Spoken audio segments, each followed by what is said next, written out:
how you define yourself is just a question of what is the depth of your perception. For example, right now, my perception is limited to this physical body, and I'm so identified with this body, then my idea of self will be mostly physical. Let's say you're not identified so much with the body, you're identified with the mind, thought processes, emotions, memories of the past. You will be identified with just what is the content of this mind. And after all the content of this mind, whatever has entered into your mind, you have only collected it from the external world, which is why your mind is very much a reflection of the kind of society in which we are living.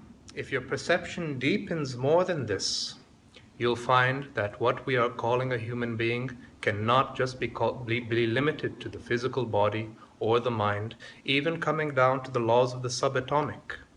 How much is involved in maintaining this body? It's not just about the human being. You take any object around you at random. Let's say you take a rock.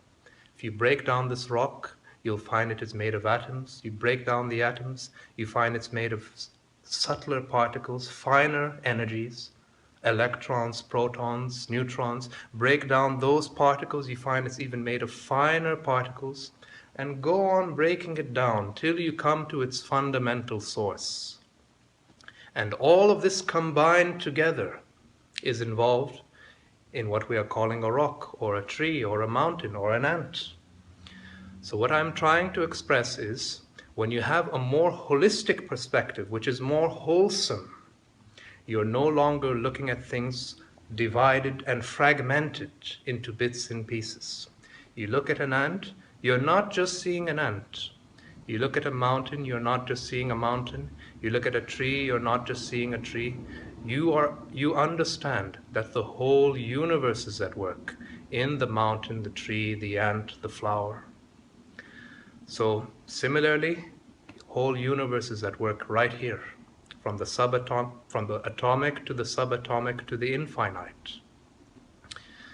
And if you had access to this, you are carrying a tremendous cosmic wealth. If you had access to this cosmic wealth, how can you live in suffering? You will know, so everything that's necessary for life is totally self-sufficient. And nature was wise in that sense. This is the intelligence of the body. Just look at this. Nature didn't give everything that is basic and essential to life to the mind. Just imagine what a mess that would be. In a moment of anger, a moment of agitation, let's say your heart stops beating, your blood circulation comes to a stop. What a mess life would be. But nature was wise. It understood everything that is vital for life, we will not give it to the mind. So this is the beauty of this body. 100 trillion cells in the body, each one performing 100,000 activities. And all of this does not need your mental support. It is happening effortlessly and spontaneously. So the approach of yoga to human well-being is, if we first learn how to take care of the condition of the body, and if there comes a certain purification of the body, then when you start dealing with the mind, the mental problems of the mind, you'll find it'll be a far more smooth and natural transition.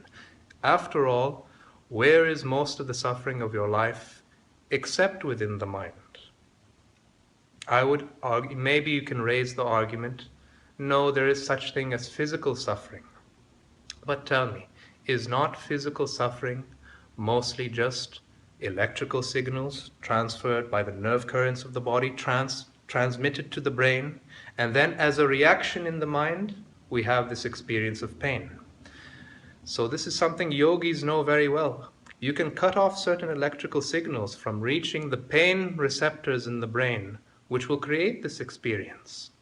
So I would even say that what we call physical suffering is also largely a matter of your perception. It reminds me of one time when I was in school. I was very young. So I was playing in the playground with the other children. I ran, I fell over, I hit my knee, and Totally oblivious to the fact that I had become hurt, I simply got up and continued on my way. So, in school when you're standing in this waiting line, so I'm standing in the waiting line. Suddenly I noticed so many different eyes looking in my direction. I was curious, what are these people looking at? I looked down on my knee. I noticed the wound. Suddenly the pain came bursting forth in my experience. And before I had even become aware of it, I was totally oblivious to the fact. That is when I knew, without any philosophy, without any deep process of investigation, I knew that even what we call physical pain is mostly just a matter of your perception.